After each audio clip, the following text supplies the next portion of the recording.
Thank you, Mr. Chairman. I'd like to call up a Lee Amendment number 10. Lee Amendment number 10 is before us. Thank you, Mr. Chairman. This bill is purported to require applicants for legal status to pay back taxes as a condition of achieving legal status. But the bill, upon closer inspection, requires those immigrants applying for legal status to pay only those back taxes that have already been, quote unquote, assessed, such that if an immigrant has worked illegally in the United States for, let's say, 10 years, and the IRS has no tax records for that immigrant, then this bill would, by my reading, not require the immigrant to pay any back taxes at all. Lee Amendment number 10 amends the definition of applicable tax liability in the bill at pages 70 and 71 of the bill to include not just taxes assessed, but any taxes owed regardless of whether they have previously been assessed by the IRS. We have a responsibility, I think, to inform the public about what the bill actually requires of those being given legal status. And if an immigrant has worked illegally for 10 years in the United States, under the table or perhaps under a false identity, there's no requirement in the bill that such worker pay those back taxes. An RPI applicant must pay only those taxes that have actually been assessed, and this amendment would close that loophole. I urge my colleagues to support the amendment. Thank you, Mr. Chairman. Okay,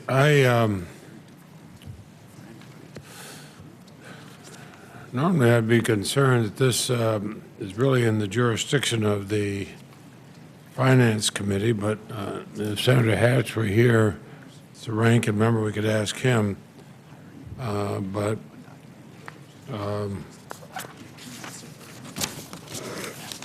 we've not received an objection to them. I'll leave it. I'll let the debate go on.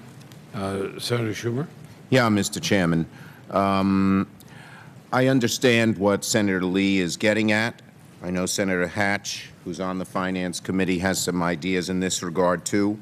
And I think all of us believe that we want those who are applying for RPI status to pay back taxes. Agreed. The difficulty is when you get from below the 10,000-foot concept to the reality. We all know these people have been living in the shadows. We all know that part of living in the shadows is not keeping records. And we all know that many of them were probably paid in cash. They probably don't even know how much they might owe in taxes. And we do have another goal here. We all realize that the system is broken. We all realize that people did wrong things. And the goal is to set this right by letting those who are in the shadows come out of the shadows and preventing new people, new waves of illegal immigrants from coming into this country. And the worry I have here is that by being as rigid as all right, I'll say rigid. As rigid as this amendment is, that it will delay and prevent many people from coming out of the shadows, and we'll be back stuck in the same situation of the 11 million people, maybe 4 or 5 million people couldn't meet this requirement.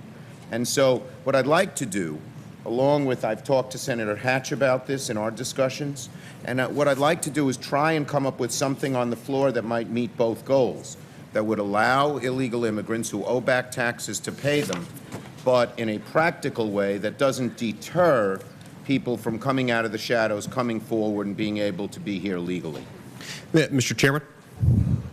Senator Lee? I guess I'm not quite grasping what about this is so rigid. So we're simply replacing language at pages 70 and 71 of the bill, referring to the fact that the tax liability refers to taxes assessed.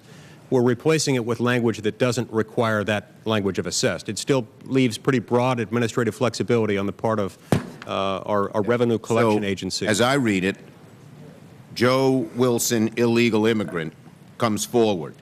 They say, you got to pay your back taxes. He says, I don't know what my back taxes are. I've worked for 12 years here. I've worked for these 8 companies. I don't really realize how much I've made. 4 of the companies paid me in cash.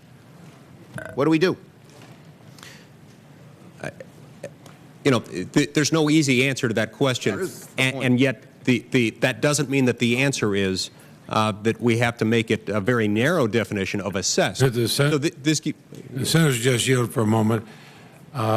In the Senate, we are taking a moment of silence at noon for the victims in Oklahoma. Please join me in that.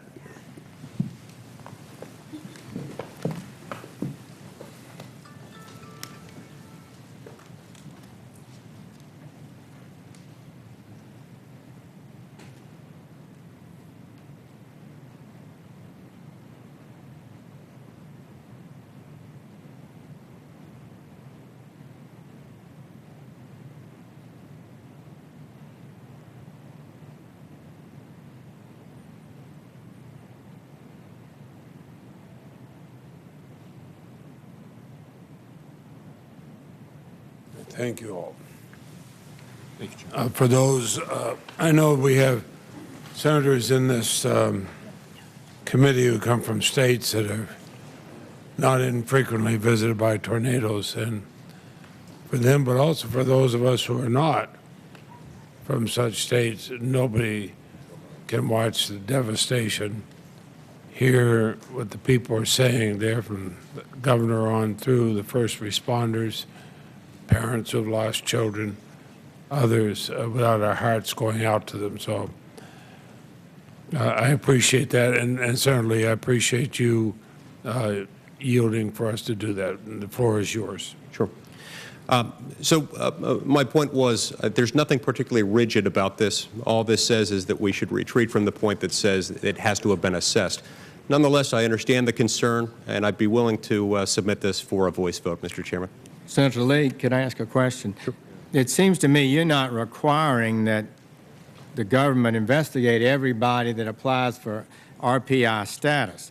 It seems to me your amendment is saying that the law says, the bill says, if you've been assessed finally by the IRS a tax payment, they say you should pay it. But your amendment, it seems to me, deals with a situation in which maybe they're investigating now and haven't completed the investigation, and they find clear evidence that a person owes taxes to the United States government. You're saying that's not, then they could be made to pay that with penalties, just like an American citizen. Otherwise, you're giving people who entered the country illegally, who cheated on their taxes, preferences and a better deal than you give American citizens. That's exactly right, and that's the crux of this amendment. That's what's behind this amendment.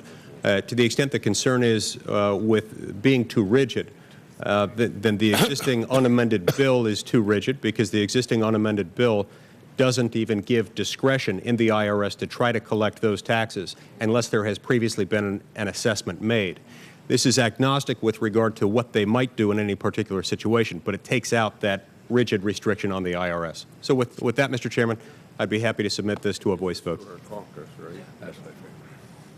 Senator Durbin? If you want to do a voice vote, let's just do that. Yep. All those in favor of the Lee amendment signify by saying aye. Aye. Opposed? No. Noes appear to have it and do have it. Is that a roll call?